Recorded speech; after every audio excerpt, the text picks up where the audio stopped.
यदि हम जिम्मेदार हैं तो भविष्य आने वाली पीढ़ियों के लिए अच्छा होगा। भारतीय नागरिक सुरक्षा संहिता BNSS 2023 अध्याय 13 पुलिस को सूचना और जांच करने की उनकी शक्तियां।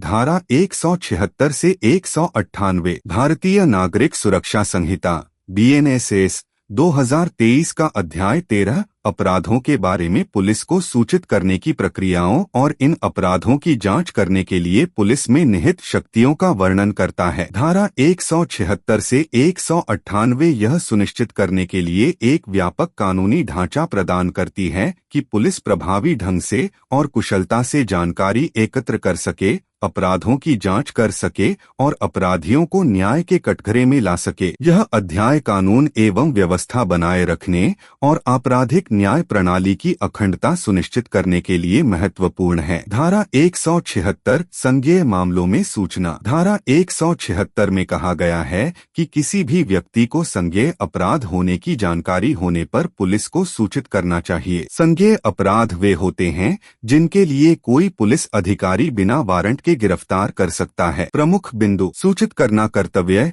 यह किसी भी व्यक्ति की जिम्मेदारी है जो किसी संज्ञेय अपराध के बारे में जानता है और पुलिस को इसकी रिपोर्ट करता है। पुलिस कार्रवाई। ऐसी सूचना प्राप्त होने पर पुलिस को सूचना को प्रथम सूचना रिपोर्ट FIR के रूप में दर्ज करना और जांच शुरू करना आवश्यक है। यह धारा सुनिश्चित करती है कि संज्ञेय अपराधों की तुरंत रिपोर्ट की जाए और जांच की जाए। धारा 177 गैर संज्ञेय मामलों की जानकारी और ऐसे मामलों की जांच। यह धारा निर्दिष्ट करती है कि गैर संज्ञेय अपराधों के मामले में जहां कोई पुलिस अधिकारी बिना वारंट के गिरफ्तारी नहीं कर सकता, पुलिस को मजिस्ट्रेट को सूचित करना होगा। प्रमुख बिंदु। गैर संज्ञेय अपराध। गैर संज्ञेय अपराधों के बारे में जानकारी मजिस्ट्रेट को दी जानी चाहिए। मजिस्ट्रेट का निर्देश। पुलिस केवल गैर संज्ञेय अपराधों की जांच तभी कर सकती है जब मजिस्ट्रेट द्वारा निर्देशित किया गया हो। यह प्रावधान सुनिश्चित करता है कि गैर संज्ञेय अपराधों को न्यायिक निगरानी में निपटाया जाए। धारा 178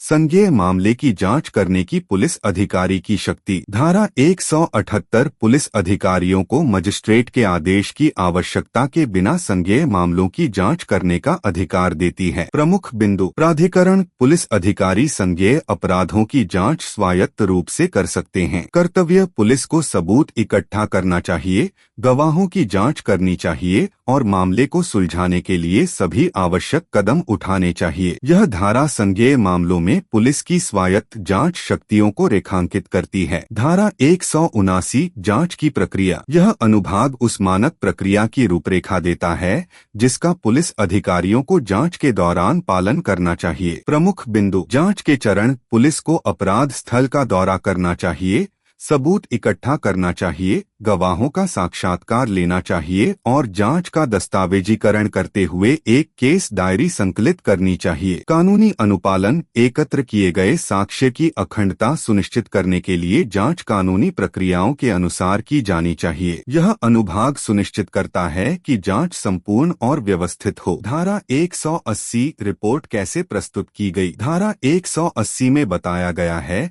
कि पुलिस अधिकारियों को अपनी जांच रिपोर्ट कैसे प्रस्तुत करनी चाहिए। प्रमुख बिंदु। अंतिम रिपोर्ट। जांच पूरी करने पर पुलिस को मजिस्ट्रेट को एक अंतिम रिपोर्ट प्रस्तुत करनी होगी। केस बंद करना। यदि पर्याप्त सबूत नहीं है तो पुलिस मजिस्ट्रेट की मंजूरी के अधीन क्लोजर रिपोर्ट प्रस्तुत कर सकती है।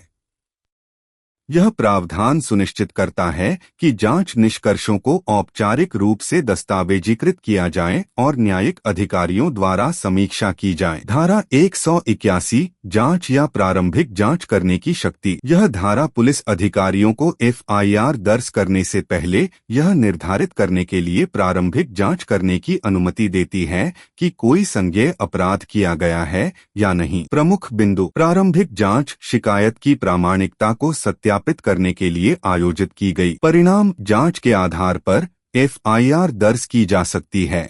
या निराधार पाए जाने पर शिकायत खारिज कर दी जा सकती है। यह सुनिश्चित करता है कि पुलिस विश्वसनीय जानकारी पर कार्रवाई करे और कानूनी प्रक्रिया का दुरुपयोग रोके। धारा 182 गवाहों की उपस्थिति की आवश्यकता के लिए पुलिस अधिकारी की शक्ति। धारा 182 पुलिस को जांच के दौरान गवाहों को पूछताछ के लिए बुलाने का अधिकार देती है। प्रमुख बिंदु: गवाहों को बुलाना। पुलिस व्यक्तियों को पूछताछ के लिए उपस्थित होने के लिए नोटिस जारी कर सकती है। अनुपालन: गवाह ऐसे नोटिसों का अनुपालन करने के लिए कानूनी रूप से बाध्य हैं। यह प्रावधान सुनिश्चित करता है कि पुलिस जांच के दौरान आवश्यक जानकारी और गवाही एकत्र कर सके। धारा 183 पुलिस द्वारा गवाहों की जांच। यह खंड किसी जांच के दौरान गवाहों से पूछताछ करने की प्रक्रिया की रूपरेखा बताता है। प्रमुख बिंदु: बयान रिकॉर्ड करें।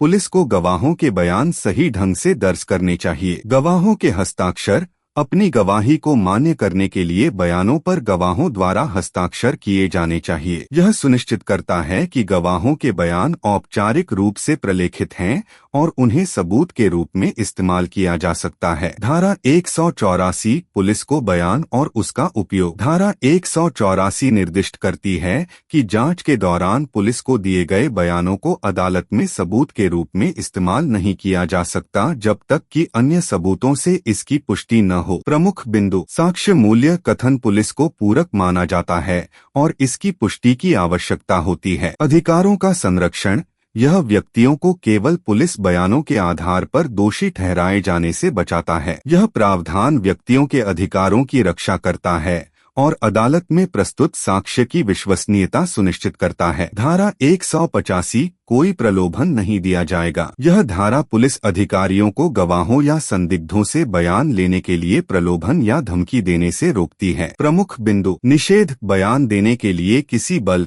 धमकी या वादे का इस्तेमाल नहीं किया जा सकता। सत्यनिष्ठा: यह सुनिश्चित करता है कि बयान स्वेच्छा से दिए गए हैं और विश्वसनीय हैं। गवाहों के बयानों की सत्यनिष्ठा और स्वैच्छिकता बनाए रखने के लिए यह अनुभाग महत्वपूर्ण है। धारा 186 स्वीकारोक्ति और बयानों की रिकॉर्डिंग। धारा 186 में कहा गया है कि इकबालिया बयानों और बयानों की प्रामाणिकता सुनिश्चित करने के लिए उन्हें मजिस्ट्रेट द्वारा दर्ज किया जाना चाहिए। प्रमुख बिंदु: मजिस्ट्रियल रिकॉर्डिंग: इकबालिया बयान को मजिस्ट्रेट की उपस्थिति में दर्ज किया जाना चाहिए। स्वैच्छिकता: यह सुनिश्चित करता है कि स्वीकारोक्ति बिना किसी दबाव के स्वेच्छा से की जाती है। यह प्रावधान स्वीकारोक्ति की रिकॉर्डिंग में न्यायिक निरीक्षण की एक परत जोड़ता है। धारा 187 बलात्कार की पीड़िता की चिकित्सीय जांच। यह धारा फोरेंसिक सबूत इकट्ठा करने के लिए बलात्कार पीड़ितों की मेडिकल जांच को अनिवार्य बनाती है। प्रमुख बिंदु: चिकित्सा परीक्षण: एक योग्य चिकित्सा व्यवसायी द्वारा तुरंत आयोजित किया जाना चाहिए। फोरेंसिक साक्ष्य: अपराधी पर मुकदमा चलाने के लिए एकत्रित साक्ष्य महत्वपूर्ण हैं। यह सुनिश्चित करता है कि महत्वपूर्ण साक्ष्य संरक्षित हैं और पीड़ित के मामले का समर्थन करते हैं। धारा 188 पुलिस अधिकारी द्वारा तलाशी। धारा 188 पुलिस अधिकारियों को जांच किए जा रहे अपराध से संबंधित साक्ष्य इकट्ठा करने के लिए तलाशी लेने की शक्ति प्रदान करती है। प्रमुख बिंदु: तलाशी वारंट: स्थिति के आधार पर पुलिस परिसर की तलाशी ले सकती है और वारंट के साथ या उसके बिना सबूत जब्त कर सकती है। कानूनी प्रक्रिया: साक्ष्य की स्वीकार्यता सुनिश्चित करने के लिए तलाशी में कानूनी प्रोटोकॉल का पालन किया जाना चाहिए। यह प्रावधान पुलिस को प्रभावी ढंग से आवश्यक साक्ष्य जुटाने का अधिकार देता है। धारा 189 जब पुलिस स्टेशन के प्रभारी अधिकारी को सर्च वारंट जारी करने के लिए किसी अन्य की आवश्यकता हो सकती है। यह धारा एक प्रभारी पुलिस अधिकारी को आवश्यकता पड़ने पर किसी अन्य अधिकारी या प्राधिकारी से तलाशी वारंट जारी करने का अनुरोध करने की अनुमति देती है। प्रमुख बिंदु: प्रतिनिधिमंडल: यह सुनिश्चित करता है कि प्रभारी अधिकारी उपलब्ध न होने पर भी तलाशी कुशलतापूर्वक की जा सके। कानूनी प्राधिकरण: खोज प्रक्रिया की कानूनी अखंडता अखंडता को बनाए रखता है। इससे जांच के दौरान समय पर और प्रभावी खोज की सुविधा मिलती है। धारा 190 प्रक्रिया जब जांच 24 घंटे में पूरी नहीं की जा सकती। धारा 190 उन स्थितियों को संबोधित करती है जहां जांच 24 घंटों के भीतर पूरी नहीं की जा सकती। प्रमुख बिंदु: न्यायिक हिरासत: पुलिस को आरोपी को मजिस्ट्रेट के सामने पेश करना चाहिए और आगे की जांच के लिए न्यायिक हिरासत की मांग करनी चाहिए। हिरासत का विस्तार: यह सुनिश्चित करता है कि पुलिस को जांच पूरी करने के लिए अधिक समय देते हुए आरोपी के अधिकारों की रक्षा की जाती है। यह प्रावधान व्यक्तिगत अधिकारों की सुरक्षा के साथ गहन जांच की आवश्यकता को संतुलित करता है। धारा 191 अधीनस्थ पुलिस अधिकारी द्वारा जांच की रिपोर्ट: इस अनुभाग में अधीनस्थ पुलिस अधिकारियों को अपनी जांच की विस्तृत रिपोर्ट प्रभारी अधिकारी को सौंपने की आवश्यकता होती है। प्रमुख बिंदु: जवाबदेही: पुलिस बल के भीतर निगरानी और जवाबदेही सुनिश्चित करता है। विस्तृत रिपोर्टिंग जांच प्रक्रिया का एक व्यापक रिकॉर्ड प्रदान करता है। यह सुनिश्चित करता है कि जांच परिश्रम पूर्वक और पारदर्शी तरीके से की जाए। धारा 192 साक्ष्य में कमी होने पर अभियुक्त की रिहाई: धारा 192 किसी आरोपी व्यक्ति की रिहाई का आदेश देती है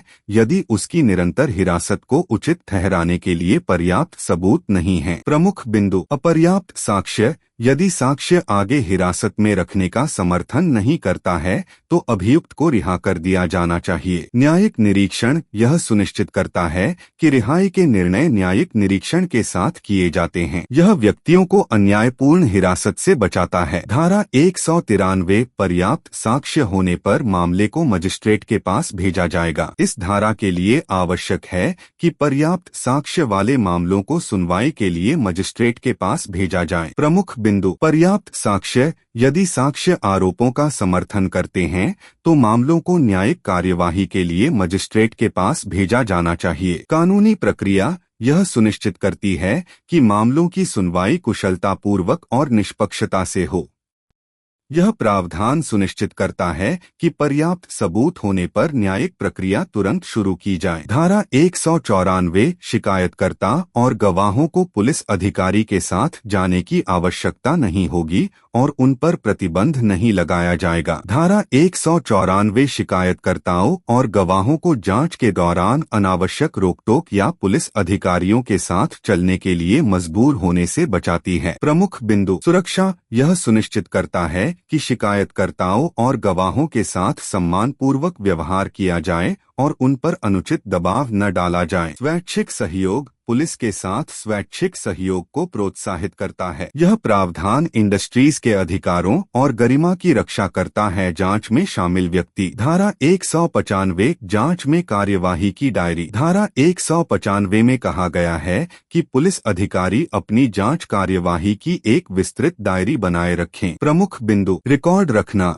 जांच के दौरान की गई सभी कार्रवाइयों का व्यापक रिकॉर्ड सुनिश्चित करता है। पारदर्शिता: जांच प्रक्रिया का स्पष्ट और पारदर्शी विवरण प्रदान करता है। इससे पुलिस जांच में जवाबदेही और पारदर्शिता सुनिश्चित होती है। धारा 196 जांच पूरी होने पर पुलिस अधिकारी की रिपोर्ट: इस अनुभाग के लिए पुलिस अधिकारियों को जांच पूरी होने पर एक विस्तृत रिपोर्ट प्रस्तुत करने की आवश्यकता होती है। प्रमुख बिंदु: अंतिम रिपोर्ट: रिपोर्ट में जांच के दौरान एकत्र किए गए निष्कर्षों और साक्ष्यों का सारांश होना चाहिए। न्यायिक समीक्षा: रिपोर्ट न्यायिक समीक्षा और आगे की कार्रवाई के लिए मजिस्ट्रेट को सौंपी जाती है। यह प्रावधान सुनिश्चित करता है कि जांच औपचारिक रूप से संपन्न हो और न्यायिक अधिकारियों द्वारा समीक्षा की जाए। धारा 197 पुलिस आत्महत्या आदि पर पूछताछ करेगी और रिपोर्ट करेगी। धारा 197 पुलिस को आत्महत्या या संदिग्ध मौतों के मामलों की जांच करने और रिपोर्ट करने का आदेश देती है। प्रमुख बिंदु: गहन जांच: यह सुनिश्चित करता है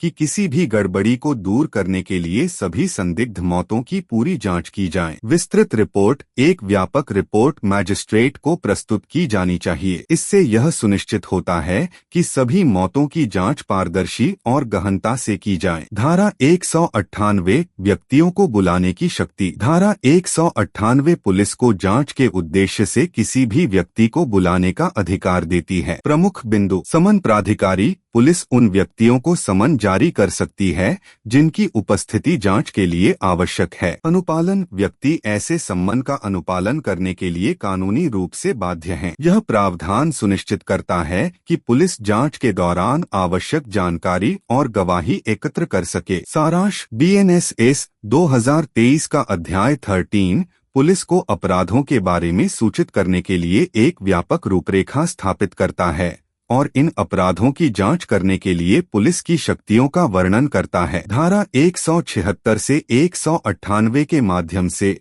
यह सुनिश्चित करता है कि पुलिस जांच कुशलतापूर्वक, पारदर्शी और कानूनी प्रक्रियाओं के अनुसार की जाए। प्रावधान पुलिस को तेजी से और पूरी तरह से कार्य करने का अधिकार देते हैं, यह सुनिश्चित करते हुए कि प्रक्रिया में शामिल व्यक्तियों के अधिकारों की रक्षा करते हुए अपराधों की प्रभावी ढंग से जांच और मुकदमा चलाया जाए। यह अध्याय कानून और व्यवस्था बनाए रखने, न्याय कायम रखने और आपराधिक न्याय प्रणाली की अखंडता सुनिश्चित करने के लिए महत्वपूर्ण है। सूचित रहें, आराम से जियो।